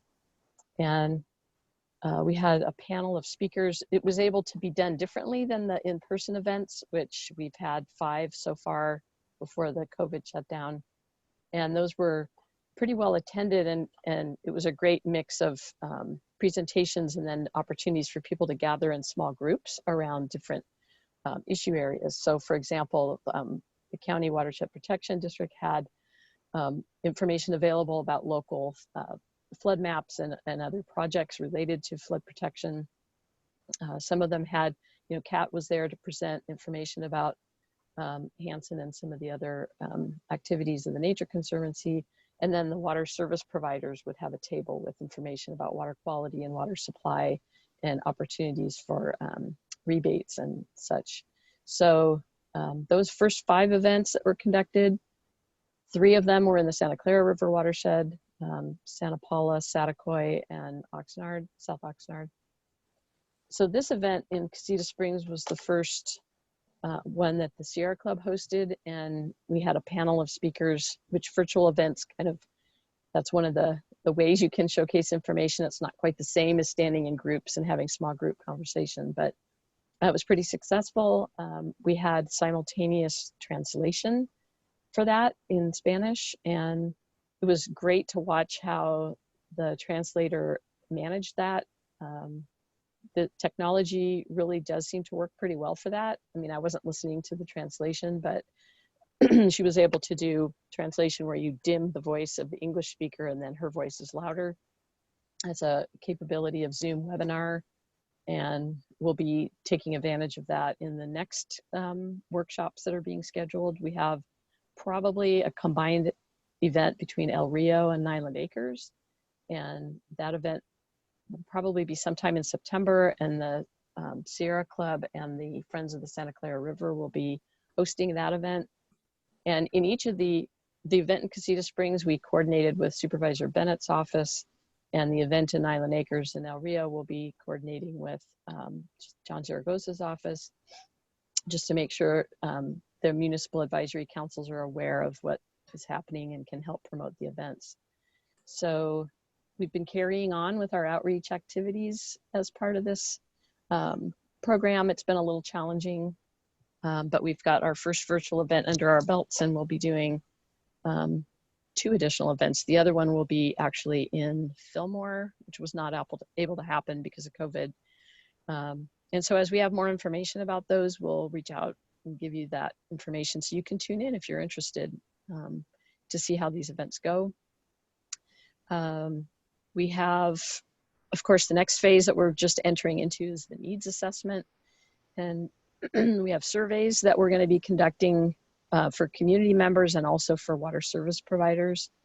And we're still working out the details on the best way to launch those surveys, but for the community, but that will probably be done through a mailer or something that gets delivered to families that is like newsletter format and has an insert with the survey in it. We're particularly interested to know what people's concerns are, what their needs are, what their suggestions are for improvements in their community, from everything from localized flooding in their neighborhood to water quality concerns and water supply concerns and recreation.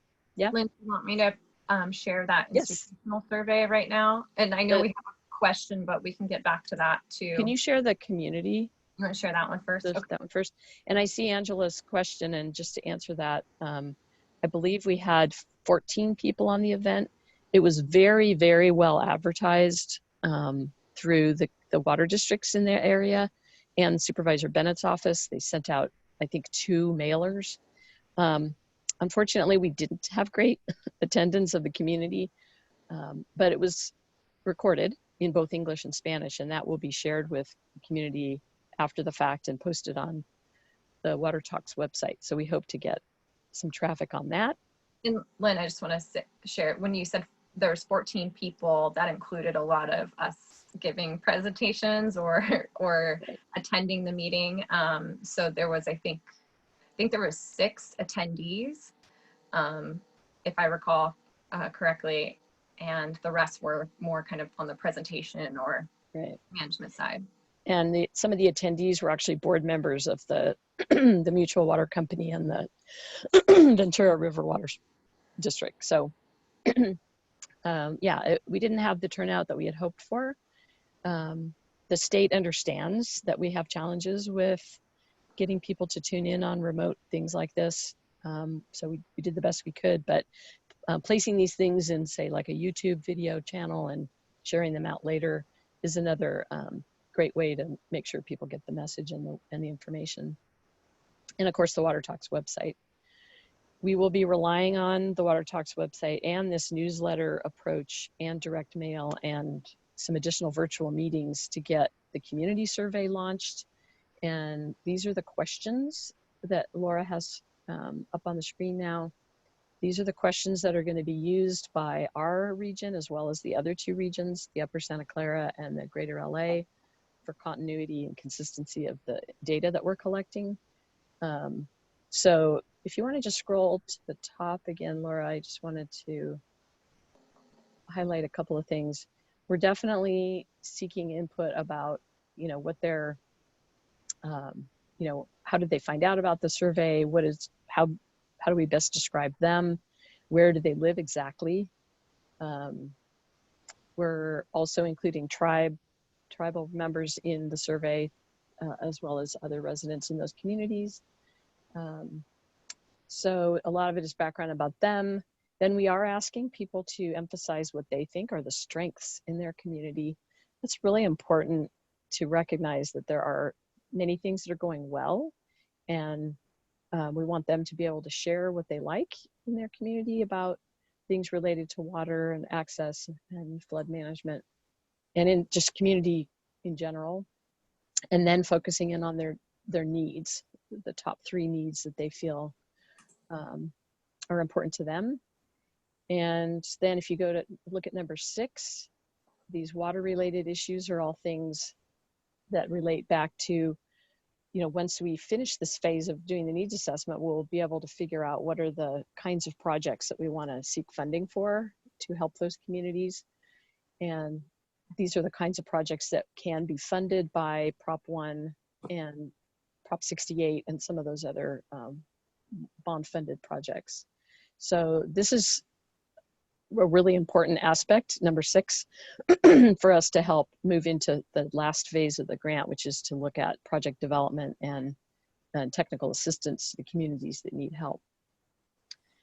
Concerns about drinking water quality, that's a very big issue, particularly during COVID. And I think in the last meeting, we shared a slide showing on the Water Talks website a fact sheet that was developed about, is my water safe for drinking? A lot of concerns around the state for water quality and water safety have been that people are purchasing bottled water in place of using their local water. And that's a financial burden on some of these communities. So there's an emphasis on letting people know the safety of their water. The materials, the PowerPoint presentation and the toolkits that are developed for these outreach events share the information, the confidence reports from the local water service providers to give people a sense of how safe their water is to drink. That doesn't mean people don't still have concerns. They may not trust their water district, but that's an important issue. It's been found in some communities in California that people spend, a very large percent, more than 10% of their weekly or monthly budgets on drinking water, which is a significant cost for them. So I won't go through all of the questions, but all of the data from these surveys is going to be included in the database that the Cal State University system has created. So we'll have a rich amount of detail of data that we can fall back on and utilize as we look at project design and other ways that we can help these communities. So that's going to be launched. We're actually in the early stages of launching that survey, and it comes on the heels of our outreach events, which got delayed because of COVID. So we'll be sharing more information. I think Laura can put in her newsletters more information about opportunities for you to engage in this project. Heather is working closely with the team as well. She's the program manager for the Upper Santa Clara, and she's got a lot of activity in her area regarding this. And I don't know if you want to say anything now, Heather, before we get into the institutional needs assessment about what you're doing with your outreach up there. I feel like it's a little, we're a little bit further behind. We had started 3 different events before COVID and had gotten those under our belt, but there's still 4 or 5, and one of which is a high risk group, a senior community, which is kind of difficult to get communicated with using technology. And so we're struggling to try to figure out how best to interface with these folks. Agua Dulce will be having their, and they'll be communicated with in the coming days. And then we're talking, our outreach partner was College of the Canyons. College of the Canyons, they had taken off, their professors were off during the summer per their contracts. And they had to, of course, try to figure out all the new normal for being a, distance learning, online teaching. So we're actually holding our first restart meeting with College of the Canyons on Friday, September 11th. And that will hopefully result in us having a little bit more outreach capability. And then we're working with CSU to do all of the same survey basically that you all are working on is the same, is because we have CSU as our contractor as well. And they'll be interacting and interfacing with different groups and institutions that we work with in our community services group. Right, thank you. Are there So, questions about the community survey and how we're doing the outreach, maybe before we move on and talk about the institutional survey? I have a question, Laura. Are these going to be mailed? And sorry if you already mentioned that, but are they just going, like, how are you disseminating the surveys? So I think it's definitely going to be online. It's actually already, it's being tested online right now by our consultants. And as Lynn mentioned, I think we're going to be putting it into a newsletter or a newspaper type of format that will be mailed. But I think that mailer is going to direct people to fill out the survey online. I don't think we have talked about, I don't know if maybe we haven't, I don't think we've come to a final decision yet if there's going to be any way to fill out a survey and return it by mail, if it'll be included in the newspaper. We're still working on the design for that. And, obviously it'll have to be probably a shortened survey then.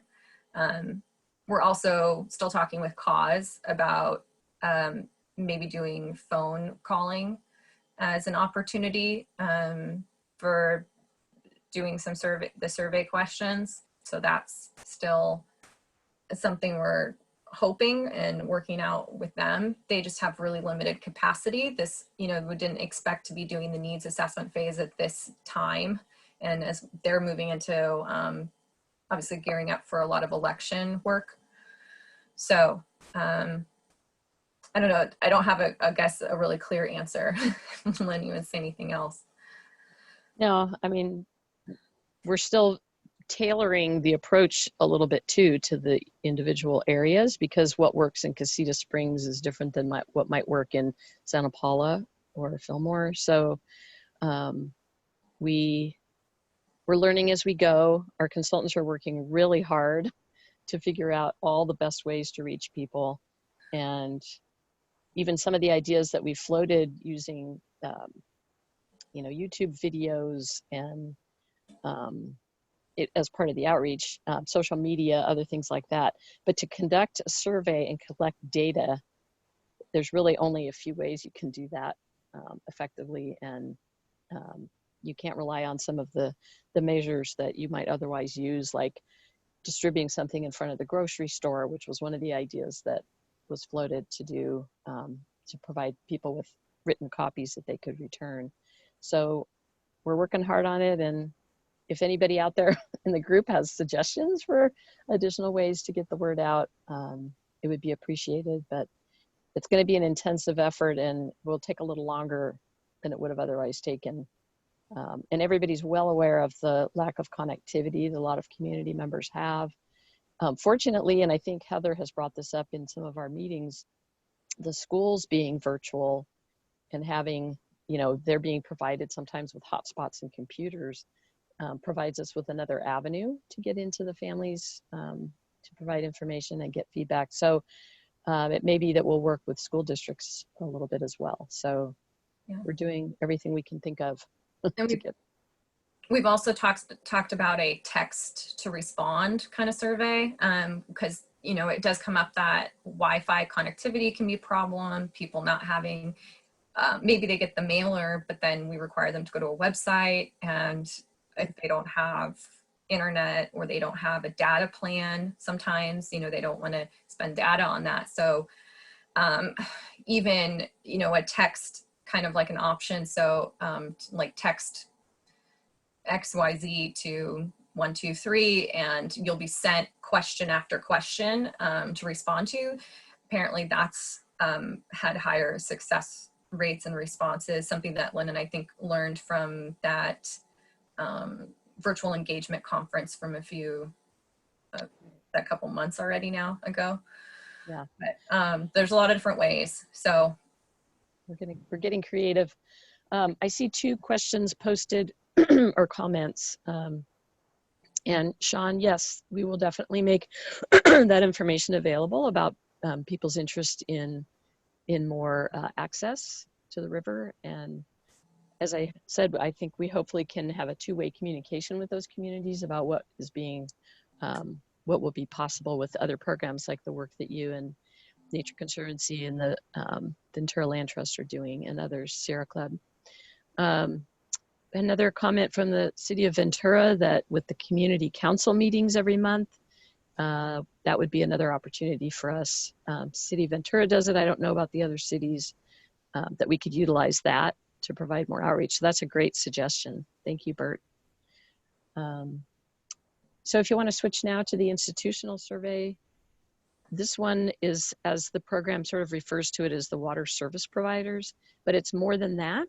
We also have an interest in reaching others such as elected officials, the sanitation districts, school districts, county parks, the NGOs, tribal representatives, county homelessness continuum of care folks. So we will be conducting these interviews in a variety of different ways, and we are about to have a conversation with Cal State University, who's going to be doing those interviews, to make sure that we have, it'll probably be group interviews. So for example, if we do one with NGOs, we would, excuse me, want to have a conversation with the Nature Conservancy and the Santa Clara River Conservancy and the Land Trust, perhaps in one interview, to get your feedback on opportunities. So that's another way for you guys to engage in this. The water providers, it might be that they'll lump, say, the wholesale water agency and some of the cities together, and then maybe a separate one for the mutual water companies. You probably know the mutual water companies are probably the most challenged to provide all the things that their communities need. And we have active engagement from some mutuals on our disadvantaged community committee. So we really want to make sure that their needs and concerns are recorded. And then we'll reach out to the board members and perhaps our elected assembly and Senate representatives to participate in that as well. So the questions for those interviews there's sort of a script that Laura is sharing right now for these interviews, and they're going to be handled pretty consistently to make sure that the data that is received is comparable across the different interviews. So you can see there the questions, and Laura, you can post these surveys on the website, right? yeah, I'll also add them on that agenda, this meeting page where the other attachments were for this meeting, and also be adding, by the way, Kat's presentation later too as well. Great. So the questions that you can see here, we don't need to go through them all, but there's a lot of questions about, how is your district functioning? Do you have financial challenges, financial health issues, which the mutuals, some of them certainly do. What are the infrastructure needs? What are the planned projects in that entity? And again, this is focused on disadvantaged community areas, but of course there will be, there are no water service providers that, except for some of the mutuals, that only serve a disadvantaged community area. So there will be a lot of good data that comes out of this that will benefit the whole county and the whole region, not just the disadvantaged communities. And it's a good opportunity for us to get the data we need as we move ahead with the IRWM plan and picking projects, for the whole region. We want to know how the members of the community are engaged in water decision-making at some of these water service providers. So it's a pretty robust survey that was developed over 3 or 4 months working together with our consultants. And hopefully we've covered all the bases, and we'll be happy to share this survey with you. Those interviews will be starting to be conducted in September. It'll probably take a few months to get that completed. But if you're interested in being part of one of the interviews, please reach out to Laura or I, and we can make sure that you're included.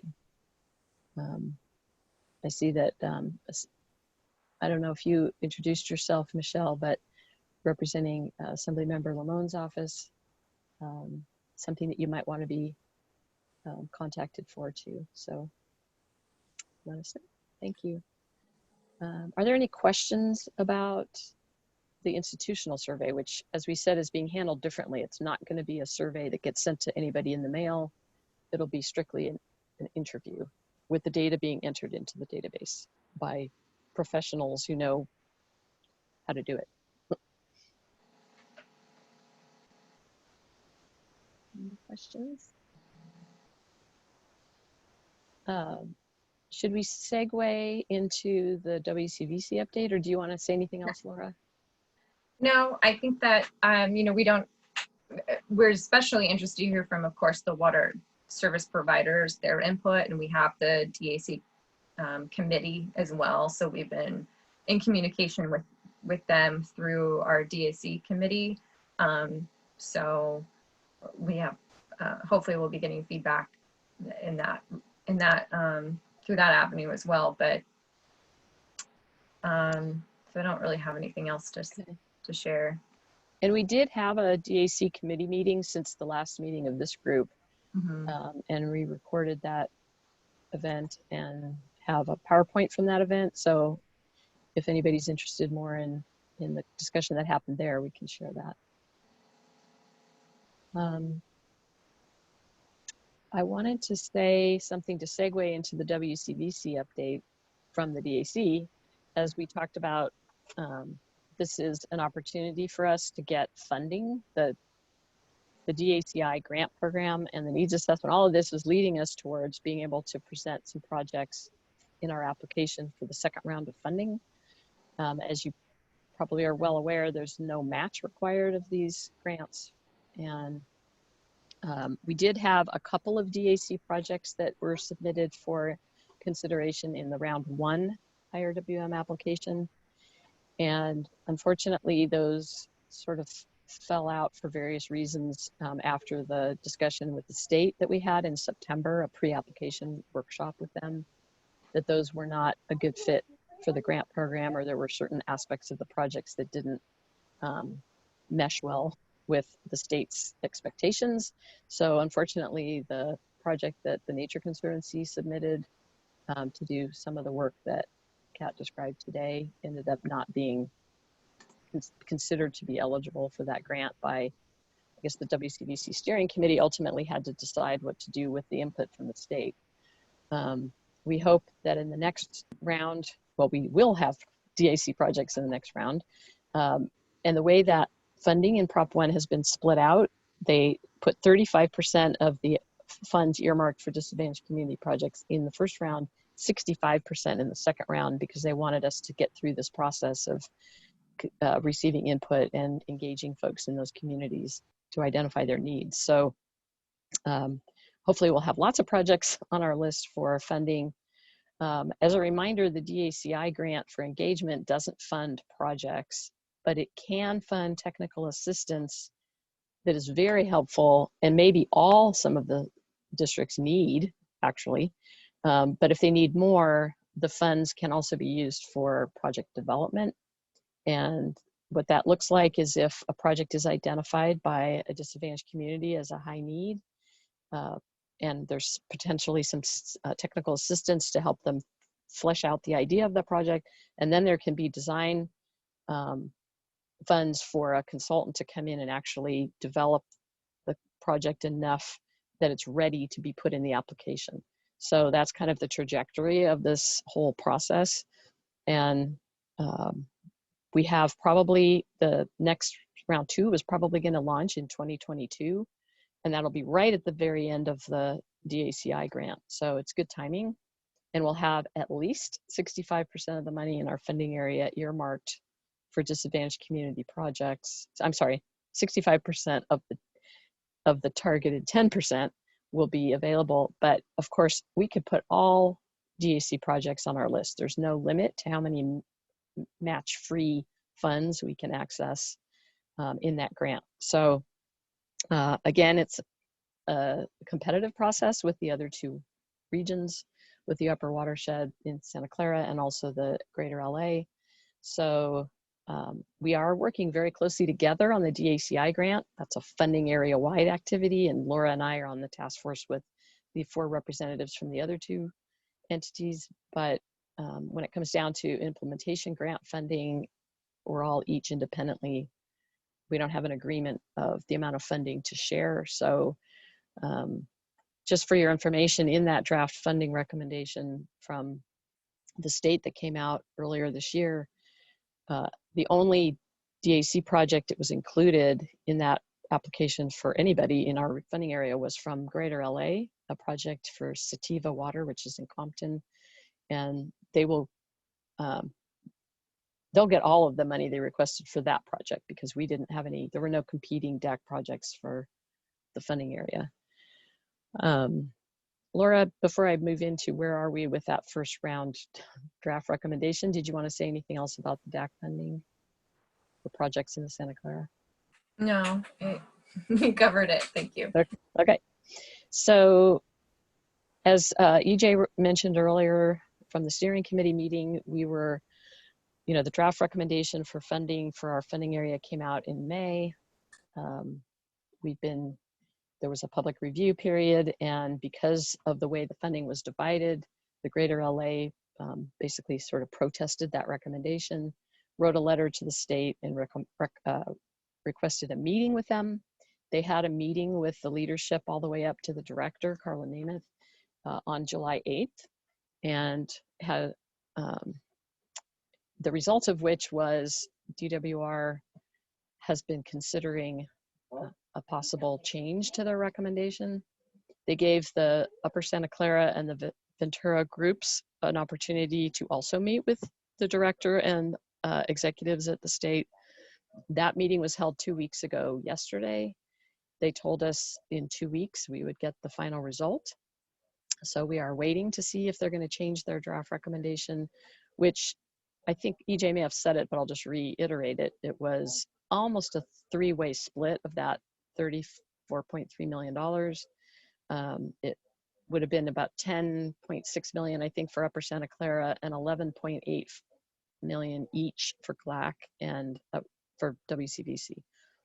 So we had heard from the state that they were considering changing the recommendation and wanted our opinion, gave us the opportunity to share our thoughts on that. And the team that had that conversation was Sue Hughes and Christine McCaffrey. Actually, Christine McCaffrey, on behalf of Cayugas Municipal Water District, they were the applicants this time. First time that the county has not applied for the grant, but Cayugas is applying. So Christine and also Rick Vergoots and Matt Stone from the Valley Castaic, I forget their name now, Castaic Lake Water Agency, Santa Clarita Valley Water Agency, sorry, name change. They did their best. They went to bat for our area and our 2 respective regions, and we'll see whether the state changes their recommendation. So no hints about what they're going to do, but just so everybody knows, there's a chance we'll lose a couple $1 million off of the recommended amount that we had. So that was my update on Prop 1. Does anybody have any questions about that? I don't see anything in the chat. As soon as we hear, we will send a notice out to the entire group for WCVC, and Laura can forward it to the watershed members that might not be on my list. Thanks, Lynn. Okay, so I do have another WCVC update that I wanted to add on to what EJ reported earlier.